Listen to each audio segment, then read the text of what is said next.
आज भगवत गीता अध्याय 16 श्लोका नंबर 23 आज उसकी चर्चा हम करने जा रहे हैं और अध्याय का नाम है दैवी तथा असुरी स्वभाव।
अवहेलना करता है और मन के ढंग से कार्य करता है, उसे न तो सिद्धि, न सुख, न ही परम गति की प्राप्ति होती है। तात्पर्य, जैसा कि पहले कहा जा चुका है, मानव समाज के विभिन्न आश्रमों तथा वर्णों के लिए शास्त्र विधि की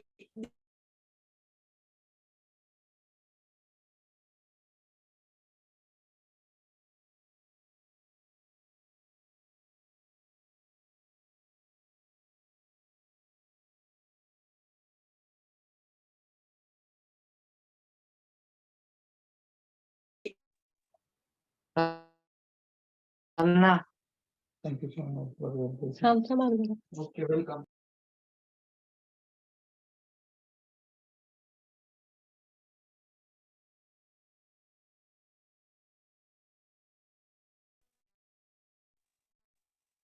हरे कृष्णा प्रभू जी, डिस्कनेक्ट झाले का माताजी?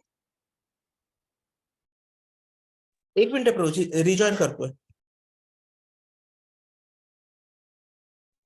ओके प्रभु जी।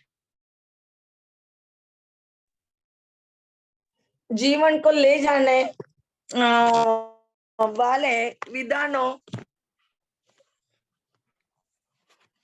का पालन करे, किंतु यदि वह इनका पालन नहीं करता तो उसका अधपतन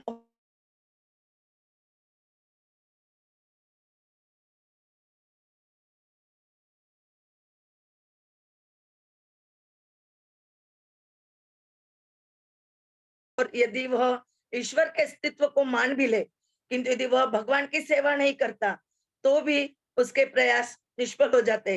अतः मनुष्य को चाहिए कि अपने आप को कृष्ण भावना अमृत तथा भक्ति के पद तक ऊपर ले जाए, तभी वह परम सिद्धावस्था को प्राप्त कर सकता है, अन्यथा नहीं। काम कारत शब्द अत्यंत सार्थक है। जो व्यक्ति जानबूझकर नियमों का अतिक्रमण करता है, यह वह काम के वश में होकर करता है। वह जानता है कि ऐसा करना मना है, लेकिन फिर भी वह ऐसा करता है। इसी को स्वेच्छाचार कहते हैं। वह जानते हुए भी कि अमुक काम करना चाहिए, फिर भी वह उसे नहीं करता, इसलिए उसे स्वेच्छाचारी कहा जाता है। ऐसे व्यक्ति अवश्य ही भगवान द्वारा दंडित होते।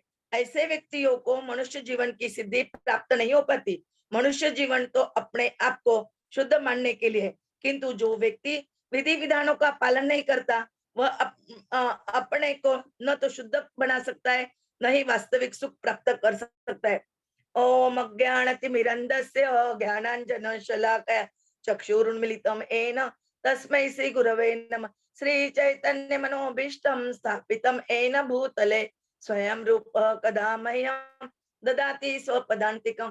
वन्दे अहं श्री गुरोः श्रीयुतपदकमलं श्रीगुरून् वैष्णवांच श्रीरूपं साग्रजातं सगण रघुनाथान्वितं तं सजीवं साद्वैतं सावधूतं परिजन सहितं कृष्ण चैतन्य देव श्री राधा कृष्ण पादान् सगण ललिता श्री विशाखान्वितांच। नमो ओम विष्णुपदाय कृष्ण पृष्ठाय भूतले श्रीमते भक्ति वेदांत स्वामिनिति नामिने वाञ्छा कल्पतरुभ्यश्च कृपा सिन्धुभ्य एव च पतितानां पावनेभ्यो वैष्णवेभ्यो नमो नमः। जय श्री कृष्ण चैतन्य प्रभु नित्यानंद श्री अद्वैत गदाधर श्रीवासादि गौर भक्त वृंद। हरे कृष्ण कृष्ण कृष्ण हरे हरे, हरे राम राम राम हरे हरे, हरे कृष्ण कृष्ण कृष्ण हरे हरे, हरे राम राम राम हरे हरे, हरे कृष्ण कृष्ण कृष्ण हरे हरे, हरे राम राम राम हरे हरे। हरे कृष्णा, दंडवत प्रणाम। मैं आप सब ऑनलाइन भक्तों से प्रार्थना करती हूँ कि कृपा की याचना चाहती हूँ ताकि मैं कुछ अच्छे से बोल पाऊँ और जो आपको समझ में आए और आपको संतुष्ट कर सके और मेरा भी हृदय का शुद्धिकरण हो। हरे कृष्णा, दंडवत प्रणाम। हमने देखा अपने इस अध्याय का नाम है दैवी तथा आसुरी स्वभाव। दो गुणों का वर्णन है इसमें, दैवी और आसुरी। हमने अभी तक दैवी क्या क्या गुण होते हैं, आसुरी गुण कौन से होते हैं, कौन से हमारे इसमें सिम्टम दिखे तो उसे आसुरी बोलते हैं, तो वो हमने अभी तक देखे। और अभी 2 श्लोक पहले हमने देखा कि नरक जाने के 3 द्वार है। वो 3 द्वार कौन से आपको याद है? कोई कहना चाहेगा? काम, क्रोध और लोभ, ये 3 द्वार नरक जाने के। तो ये 3 द्वारों के थ्रू हम लोग नरक जाते। नरक जाना कोई चाहेगा? कोई भी नरक जाना नहीं चाहता है। एक उदाहरण दिया जाता है कि एक रूम में 4 दरवाजे हैं। एक है काम का, दूसरा है लोभ का, और एक है क्रोध का। 3 दरवाजों से जाने के बाद खाई आती है। और चौथा जो दरवाजा है वो है हमारे गुरु के उपदेशों का, कृष्ण ने जो उपदेश दिए हैं, विधि विधान दिए, उन विधि विधानों का चौथा दरवाजा है। यदि हम पहले तीनों दरवाजे से जाते हैं तो हम खाई में पड़ सकते हैं, लेकिन यदि हम विधि विधानों का पालन करें और उससे बाहर निकले तो हम ये जो भवसागर में डूबे हुए डुबकियां लगा रहे, उससे हम बाहर जा सकते हैं। और ये ही मनुष्य जीवन है कि उसके द्वारा हम इस भवसागर से पार कर सकते हैं। अन्यथा कोई मार्ग नहीं, कोई मार्ग नहीं, कोई मार्ग नहीं। केवल एक ही मार्ग है, हरे नाम, हरे नाम, हरे नाम, हरे नाम है केवलम, कलौ नास्तिव गतिरन्यथा। इसलिए हमें क्या करना है?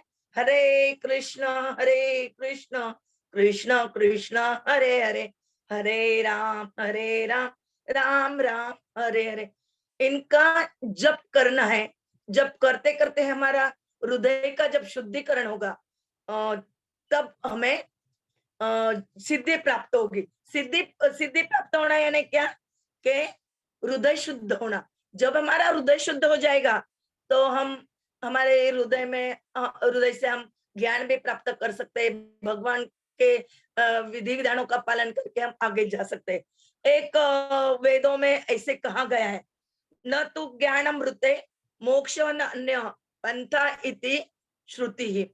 वेद पुकार पुकार कर कह रहे हमें कि आध्यात्मिक ज्ञान के बिना मुक्ति का कोई उचित मार्ग नहीं है।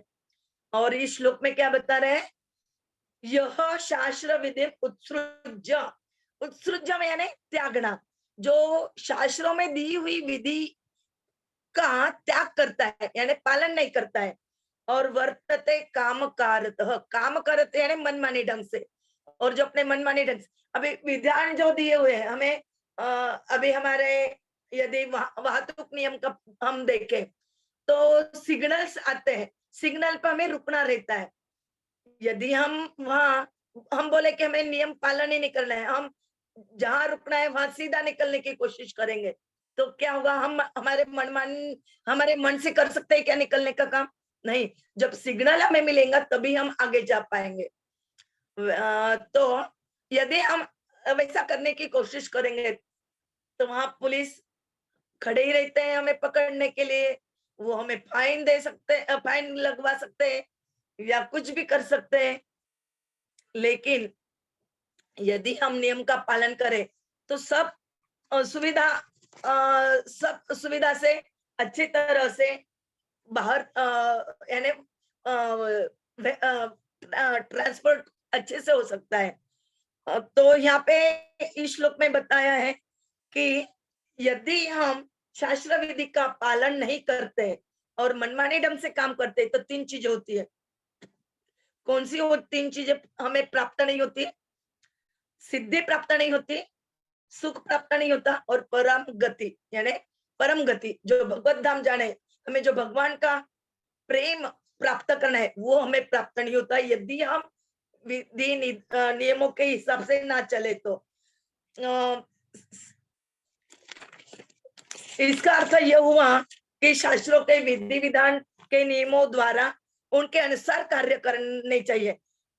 यदि हम वैसे कार्य करें नियमों के हिसाब तो हमें सिद्धि प्राप्त होगी। सिद्धि प्राप्त होगी यानी क्या कि हमारे हृदय स्वच्छ होगा, हृदय की शुद्धिकरण, हृदय का शुद्धिकरण होगा। सिद्धि प्राप्त होना यानी विधि जो हम विधि नियम पालते, जो हमें अभी गुरु ने बताया हमारे कि आपको जप करना है, ये हमें नियम बताया गया और वो हिसाब से हमें जप करना चाहिए। लेकिन मैंने यदि सोचा क्यों जप करना है, हर एक बहुत ऐसे बोल सकते हैं कि रोज रोज क्यों जप करना है, एक माला कर ली हो गया, दिन भर माला करने की क्या जरूरत है। लेकिन ऐसा नहीं है, हमें खाने के लिए भी 3 टाइम लगता है। तो ये हमारे बाह्य शरीर का बात चल रही है और हम शरीर को डेकोरेट भी करते, अच्छे कपड़े पहनते, दाग दागिने ऑर्नामेंट्स वगैरह सब से उसे सजाते हैं। ये बाहरी शरीर को यदि हम इतना सजाते हैं तो हमारी आत्मा जो अंतर सप्टल शरीर बोलते, सप्टल बॉडी बोलते उसको, यानी सूक्ष्म शरीर जो कि निकल जाने के बाद ये शरीर क्या हो जाता है, मृत हो जाता है। अभी भी तो मेरे से बात कर रहा था और यहाँ पढ़ा है उसका गया, लोग बोलते क्यों मर गया, मर गया ने क्या हुआ, क्या गया, तो उसकी जो सूक्ष्म आत्मा है वो चली जाती है, सूक्ष्म आत्मा चेतना चली जाती है। यानी जब तक सूक्ष्म आत्मा रहती है, चेतना रहती है, तभी तक ये हमारे बॉडी को, हमारे इस शरीर को वैल्यू है। और यदि ये निकल जाए तो इसको कुछ वैल्यू नहीं। 2 दिन पहले मैंने गौरांग प्रभु जी का लेक्चर सुना था, उसमें उन्होंने बताया कि यदि ये हमारे शरीर में जो रसायन है उनका यदि वैल्यूएशन किया जाए तो 150 रुपए के ऊपर इस शरीर की कोई भी कीमत नहीं है। तब उन्होंने एक उदाहरण भी दिया था, यदि एक्सीडेंट हुआ तो एक्सीडेंट जब होता है वो गाड़ी समझो 1 लाख रुपए की है तो हम उसको बचाएंगे या जिसका एक्सीडेंट हुआ है उस व्यक्ति को बचाएंगे, जबकि शरीर की कीमत केवल 150 रुपए। लेकिन हम गाड़ी को बचाने के बजाय हम पहले व्यक्ति को बचाते, उसे हॉस्पिटल में पहुंचाते, उस पे ट्रीटमेंट शुरू करने को बोलते हैं हम डॉक्टर को। 150 रुपए की कीमत, लेकिन हम इतना वैल्यू देते उसके चेतना के कारण। और ये चेतना जब चली जाती है, मृत शरीर हो जाता है, तो उसकी क्या गति होती है, एक तो उसको दफना दिया जाता है या उसको जला दिया जाता है या गीदड़ों को, पशु पक्षी को खाने को दिया जाता है या पानी में मछलियों को खाने को दिया जाता है। इसके अलावा दूसरी उसकी कोई गति नहीं होती है। तो हमें क्या करना है, हमारा ये जो जीवन है इसकी इसी कोई भी क्या बोलते हैं अन्यायकारक गति ना हो या हमारे जीवन के साथ खिलवाड़ ना किया जाए। इसलिए हमें हमारे जो गुरुओं ने, जो हमारे कृष्ण भगवान ने, जो हमारे पिता है, उन्होंने जो नियम दिए वो नियमों का हमें पालन करना चाहिए।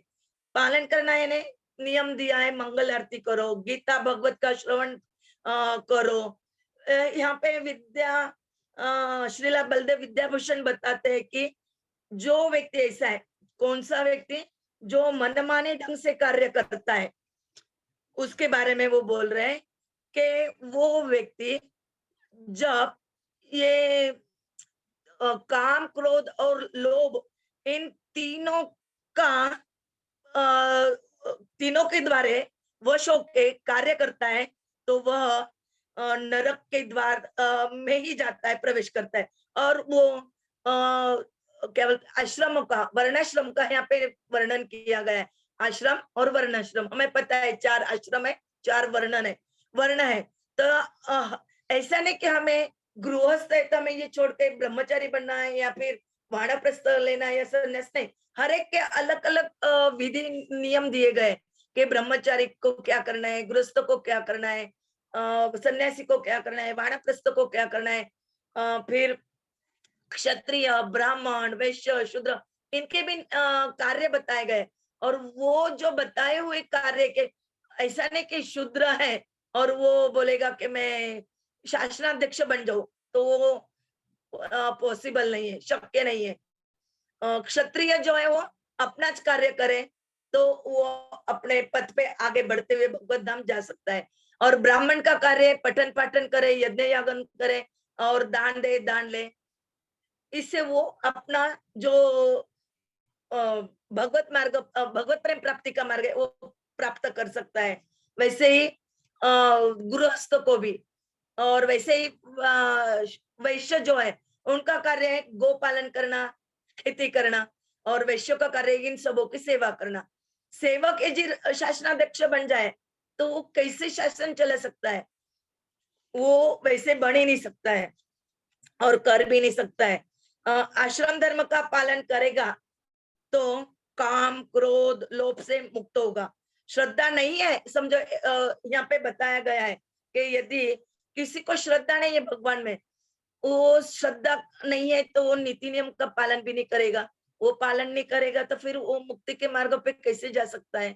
और यदि किसी को पता है कि ईश्वर है लेकिन तो भी वो जप नहीं कर रहा, भजन नहीं कर रहा है और अन्य कार्य करने में जुटा हुआ है, वो भी प्राप्ति नहीं कर सकता। यहाँ पे स्पष्ट बोला है उन्होंने कि ईश्वर का अस्तित्व मानता है, वो बोलते हैं कि मानता है पर समझता नहीं है। वैसी हालत आज हम सब लोगों की है। हमें सबको पता है कि मंगल आरती करनी है, गीता भागवत का पाठ करना है, हमारे जो सीनियर ड्यूटीज है उनसे वार्तालाप करके उनको हमारे समस्याओं का निराकरण करके हमें भक्ति में आगे कैसे बढ़ सकते हैं और सुचारू रूप से हम भक्ति प्राप्त करके अच्छी भक्ति, शुद्ध भक्ति तक कैसे जा सकते हैं और आनंद से कैसे रह सकते हैं। हमारा असली आनंद तो भक्ति प्राप्त करने पर ही है। शास्त्रों में मना किए गए कार्य किए गए तो उसे क्या बोलते हैं, शास्त्र में बोला है कि ये कार्य नहीं करना है और वही कार्य हम यदि कर रहे हैं तो उसे क्या बोलते हैं, विकर्म बोलते हैं। और विकर्म करने से फिर सिद्धि प्राप्त नहीं होती और हम गुजते जाते हैं, बॉन्डेज होते जाते हैं, हम बंधन में पड़ते, बनते जाते हैं। और जब हम बंधन में पड़ते जाते हैं, बंधन में पड़ने के कारण हम जो है हमें तुरंत उसका फल प्राप्त होगा ऐसा नहीं है। कई बार तुरंत भी, समझो भी हमने आग में हाथ डाला तो हमारा हाथ जलता है तो हम तुरंत हाथ को पीछे हिसका लेते हैं, वो तुरंत मिल जाता है फल। लेकिन कोई चीज ऐसी रहती है कि उसको 8 दिन बाद, 1 महीने बाद, 6 महीने बाद, 1 साल बाद, 10 साल बाद, 30 साल बाद या फिर 1 जन्म बाद या अन्यथा बहुत जन्मों बाद। जैसे भी हमारे भीष्मदेव जी को 101 जन्म के बाद उन्होंने जो विकर्म किया था, यानी उन्होंने एक तिनके से एक छोटे से कीड़े को उन्होंने टच किया था, उसका कर्म उन्हें 101 जन्मों के बाद भुगतना पड़ा और वे शरशैया पे लेटे रहे। और जब उनका शुद्धिकरण हुआ तब उन्होंने अपने वो शुद्ध भक्त थे कृष्ण के, तो स्वयं कृष्ण भगवान उनको दर्शन देने उनके अंत समय में आए। ये हमने तो हमारा अभी चल ही रहा है वही चैप्टर, भीष्मदेव का देहत्याग कृष्ण के इसमें, कृष्ण के समक्ष भीष्मदेव का देहत्याग चल ही रहा है। हमने सुना भी, बहुत सारे अच्छे अच्छे स्पीकर से उसके बारे में बहुत सारा कुछ सुना है हमने। इसीलिए हमें मन, वाणी और शरीर, इससे क्या है, कोई भी ऐसा कार्य नहीं करना चाहिए कि उससे हम बंधन में पड़ जाए। तीनों चीजों से म्हणजे यानी मन, वाणी और शरीर से हमें गुरु को प्रसन्न करना है। और गुरु को जब हम प्रसन्न करेंगे तब हम कृष्ण को प्रसन्न कर पाएंगे। और बुद्धिमान व्यक्ति वही है जो शास्त्रों को स्वीकारता है और उनके हिसाब से कार्य करके अपने गुरु को प्रसन्न करता है। समझो अभी गुरु ने कहा कि मुझे प्यास लगी है, पानी चाहिए, तो हमारा काम क्या बनता है? तुरंत हम जाके पानी लाके गुरु को दे। और उसी वक्त हम यदि सोचने लगे, अरे गुरु ने पानी को मैंने पानी मंगा है, तो मैं पानी की जगह पे उनको दूध दूं क्या या कोल्ड ड्रिंक दूं? यदि हम कोल्ड ड्रिंक या दूध लेके जाके गुरु को देते हैं तो क्या गुरु उसको एक्सेप्ट करेंगे? क्या गुरु संतुष्ट हो जाएंगे? हमें लगता है नहीं नहीं, हमने तो पानी से अच्छी चीज दी। लेकिन ये कभी भी नहीं होगा कि गुरु ने पानी बोला है तो हमें पानी देना है और गुरु को संतुष्ट करना है। और यहाँ पे प्रभुपाद जी ने भी अपने बंगाली में बोला था, चारी वर्णाश्रम में यदि कृष्ण नहीं बजे, स्वकर्म करीते से ही रो रो पड़े मजे। और जो अवजानंती स्थानात भ्रष्टात, कृति साध्य न भवेत साध्य, कृति से ही साध्य की प्राप्ति होती है। यदि हमें आपको पता होगा कि ध्रुव महाराज ने 6 महीने में तपस्या करके भगवान को प्राप्त किया। नारद जी ने उनको उपदेश दिया था। यदि ध्रुव महाराज यदि तपस्या नहीं करते तो क्या उनको भगवान दर्शन दे पाते? करना किसको पड़ा? ध्रुव महाराज को। वैसे ही हमें चैंटिंग करना है, यानी जपा करना है, भगवत गीता भागवतम का अध्ययन करना है या श्रवण करना है। नवदा भक्ति में से कोई भी एक भक्ति यदि हमें करनी है तो वो हमें स्वयं करनी है, हमारे लिए दूसरा कोई करेगा नहीं। यदि कोई हम समझे कि चलो मैं अभी सोती हूँ और जो कुछ अभी आप समझ लो, आप में से कोई एक मेरे लिए चैंटिंग करे, हो सकता है वो चैंटिंग का फल मुझे मिलेगा? कभी भी नहीं। जो चैंटिंग करेगा उसको ही उसका फल मिलेगा और उसका ही मार्ग आगे बढ़ेगा। मुझे भक्ति में आगे बढ़ना है तो मुझे खुद का मार्ग बनाना पड़ेगा। इस श्लोक में काम कारत शब्द आया है, वो बहुत सार्थक बता रहे। काम कारतम यानी मनमाने ढंग से, जानबूझकर, मालूम है कि ये करना नहीं है तो भी हम वो करते हैं। अभी समझो माता जी, 2-3 माता जी है, हमें मालूम है कि हमसे ये सीनियर है, लेकिन तो भी हम क्या करते हैं, वो माता जी के बारे में चर्चा करते हैं, ये माता जी ऐसी, इसके घर में ऐसा है, उसके घर में वो करना नहीं तो भी हम करते हैं, क्योंकि वैसी बातें करके कुछ हमारी भक्ति आगे बढ़ने वाली नहीं है। तो हमें इसी बातों से जो हमारे भक्ति में आगे बढ़ने को मदद करता है, सहाय करता है, उसको ही हमें अपनाना है। और जो बाधा डालता है उसको हमें त्याग देना है, भले ही वो कोई भी हो। काम के वश में होकर कर्म करने के बजाय काम को हमें जीतना है। और ये काम जब काम यानी यहाँ पे काम वासना नहीं है, तो इंद्रिय तृप्ति है, इंद्रिय तृप्ति की इच्छा। हमारी इंद्रिय तृप्ति की इच्छा यदि हो गई, हमें कुछ चाहिए, तो वो यदि नहीं प्राप्त हुआ तो उससे हमें क्रोध आता है। और क्रोध के कारण हमारे मन में लालसा उत्पन्न हो जाती है कि मुझे ये कैसे प्राप्त होगा, मैं ये कैसे प्राप्त कर सकूंगी। वो लालसा पड़ने से हम हमारा जो जीवन है रोज का, वो भी हम मलिन करने पे तुल जाते हैं। तो हमें सावधान रहना है कि इस बात से, भले ही कोई इच्छा है लेकिन उसकी ओर ध्यान नहीं देना है। ठीक है, ये इच्छा आ गई, ठीक है, उसको छोड़ दो वहीं पे और अपना अपना जप करने लग जाओ। कोई कुछ बोल के गया, कोई बात नहीं, क्रोध मत आने दो।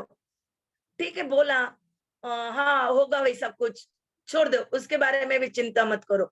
जब हम ये सब छोड़ देंगे, लोभ नहीं करेंगे कोई चीज का, तो ही हम हमारे इस मनुष्य शरीर से भगवत धाम जा सकते।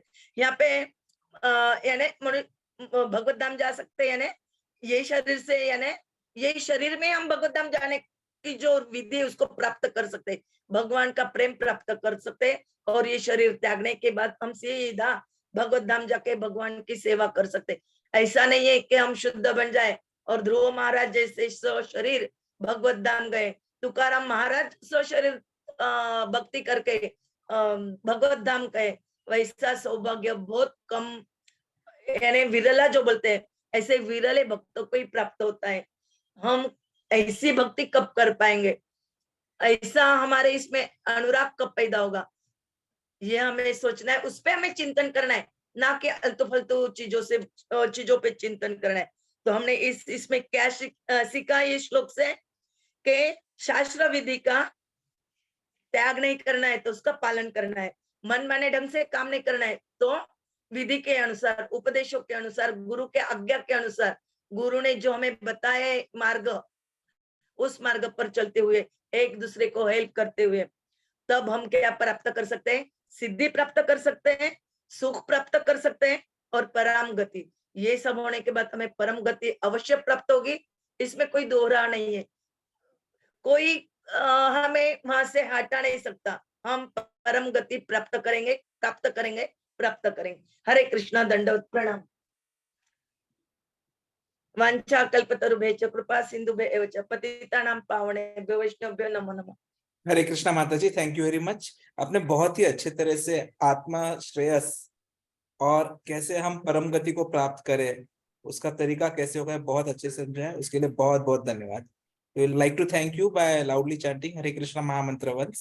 Hare Krishna, Hare Krishna, Krishna Krishna, Hare Hare, Hare Ram, Hare Ram, Ram Hare Hare. Hare Krishna. तो जब Chaturmas has started and even the Shravan has started, so we'll be having some special sessions also by His Grace Sanatan Dharma Prabhu ji in coming weeks. तो ऐसे ही आते रहिए और सुनते रहिए। हरे कृष्णा।